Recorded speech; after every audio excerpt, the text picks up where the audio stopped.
ನಮಸ್ಕಾರ, ಸಿಂಚನಾ ಕಿಚನ್ಗೆ ಸ್ವಾಗತ. ಇವತ್ತು ರುಚಿಯಾದ ಮಸಾಲ ರೈಸ್ ಹೇಗೆ ಮಾಡುವುದು ಅಂತ ನೋಡೋಣ. ತುಂಬಾ ಸಿಂಪಲ್ಲಾಗಿ ತುಂಬ ಬೇಗನೆ ನಾವು ಮಸಾಲ ರೈಸನ್ನು ಮಾಡುವುದನ್ನು ನೋಡೋಣ. ನಾನಿಲ್ಲಿ ಒಂದು ಕಡಾಯಿಗೆ 2 ಟೇಬಲ್ ಸ್ಪೂನಿನಷ್ಟು ಎಣ್ಣೆ ಹಾಕಿರುವುದು. ಎಣ್ಣೆ ಚೆನ್ನಾಗಿ ಬಿಸಿ ಆದ ನಂತರ ಇದಕ್ಕೆ ಹಸಿ ಶೇಂಗಾವನ್ನು ಹಾಕಿ ಚೆನ್ನಾಗಿ ಎಣ್ಣೆಯಲ್ಲಿ ಫ್ರೈ ಮಾಡಿ. ನಂತರ ಇದಕ್ಕೆ ಸಾಸಿವೆ ಮತ್ತು ಜೀರಿಗೆ ಹಾಕಿ. ಸಾಸಿವೆ ಜೀರಿಗೆ ಚಟಪಟ ಆದ ನಂತರ ಬೆಳ್ಳುಳ್ಳಿಯನ್ನು ಸಣ್ಣಗೆ ಕಟ್ ಮಾಡಿ ಹಾಕಿ, ಕರಿಬೇವು ಮತ್ತು 2 ಹಸಿಮೆಣಸಿನ್ಕಾಯನ್ನು ಹಾಕಿ ಚೆನ್ನಾಗಿ ಫ್ರೈ ಮಾಡಿ. ನೋಡಿ, ಇಷ್ಟನ್ನು ಚೆನ್ನಾಗಿ ಫ್ರೈ ಆದ ನಂತರ ಇದಕ್ಕೆ 2 ಉಳ್ಳಾಗಡ್ಡಿಯನ್ನು ಸ್ವಲ್ಪ ದಪ್ಪಗನೆ ಕಟ್ ಮಾಡಿ ಹಾಕಿ, ಹಾಗೆ 2 ಟೊಮೆಟೊವನ್ನು ಕೂಡ ಹಾಕಿ. ಈಗ ಇಷ್ಟನ್ನು ನಾವು ಚೆನ್ನಾಗಿ ಫ್ರೈ ಮಾಡಬೇಕು. ನೋಡಿ, ಮಸಾಲ ರೈಸ್ ತುಂಬಾ ಸಿಂಪಲ್ಲಾಗಿ ಮತ್ತು ತುಂಬ ಬೇಗನೆ ಹೇಗೆ ಮಾಡುವುದು ಅಂತ ನಾನು ನಿಮಗಿಲ್ಲಿ ತೋರಿಸ್ತಾ ಇರೋದು.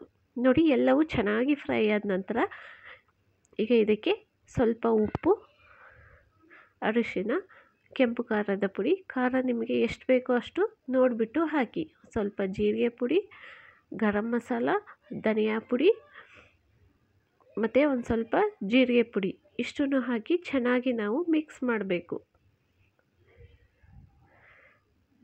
ನೋಡಿ, ಇಷ್ಟನ್ನು ಚೆನ್ನಾಗಿ ಮಿಕ್ಸ್ ಮಾಡಿದ ನಂತರ ಇದನ್ನು ಸಣ್ಣ ಉರಿಯಲ್ಲೇ ಇಟ್ಟುಬಿಟ್ಟು ಮೆತ್ತಗೆ ಆಗೋವರೆಗೂ ನಾವು ಚೆನ್ನಾಗಿ ಇದನ್ನು ಸ್ವಲ್ಪ ಮಸಾಲವನ್ನು ಕುದಿಸ್ಬೇಕು. ಕೊತ್ತಂಬರಿ ಸೊಪ್ಪನ್ನು ಹಾಕಿ 2 ನಿಮಿಷ ಮೆತ್ತಗೆ ಆಗೋವರೆಗೂ ಚೆನ್ನಾಗಿ ಕುದಿಸಿ. ನೋಡಿ, ಈಗ ಇದನ್ನು ಮೇಲ್ಗಡೆ ಮುಚ್ಚಿ ಬಿಟ್ಬಿಡಿ. ನೋಡಿ, ಇವಾಗ ಇದು ಚೆನ್ನಾಗಿ ಬೆಂದಿದೆ ಎಲ್ಲವೂ ಮಸಾಲ ಜೊತೆಗೆ. ಈಗ ಮತ್ತೆ ಒಂದ್ಸತ ಎಲ್ಲವೂ ಚೆನ್ನಾಗಿ ಮಿಕ್ಸ್ ಮಾಡಿಬಿಡಿ. ನೋಡಿ, ಇವಾಗ ಮಸಾಲ ರೈಸಿಗೆ ಮಸಾಲ ರೆಡಿಯಾಗಿದೆ. ಇದು ಒಂದು ಸ್ವಲ್ಪ ತಣ್ಣಗಾದ ನಂತರ ನಾವೀಗ ಇದಕ್ಕೆ ಮಾಡಿಟ್ಟಿರುವ ಅನ್ನವನ್ನು ಹಾಕಿ ಚೆನ್ನಾಗಿ ಕಲಿಸ್ಬೇಕು.